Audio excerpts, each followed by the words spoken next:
Cats,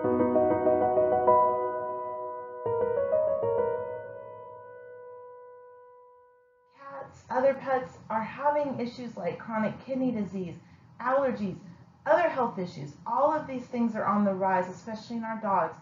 So despite the fact that we're spending so much money, something is not going right. Now, let's take just a little quiz.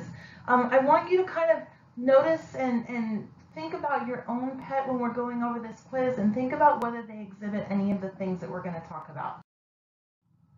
How many of you out there that are watching this presentation have pets that have tartar on their teeth or plaque on their teeth?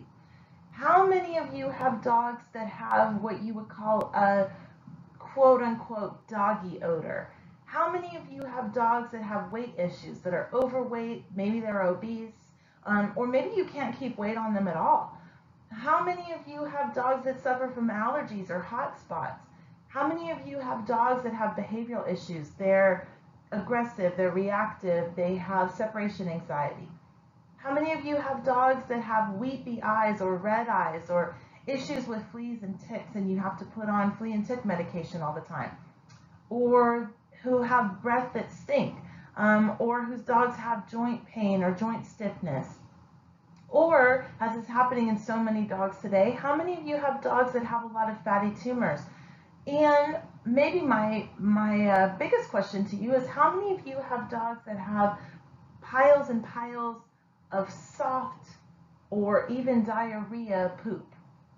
I would imagine that there's a lot of you out there listening whose dogs have at least one of these issues, and maybe they have multiple ones. I know for me, before I started making the changes that I'm going to talk about with you, my dogs, I could check a lot of these off of the list. Here's the thing. So many of us have dogs that fit these symptoms, and we actually have come to think of it as being normal, right? It's sort of what I call the new normal, all of these health issues.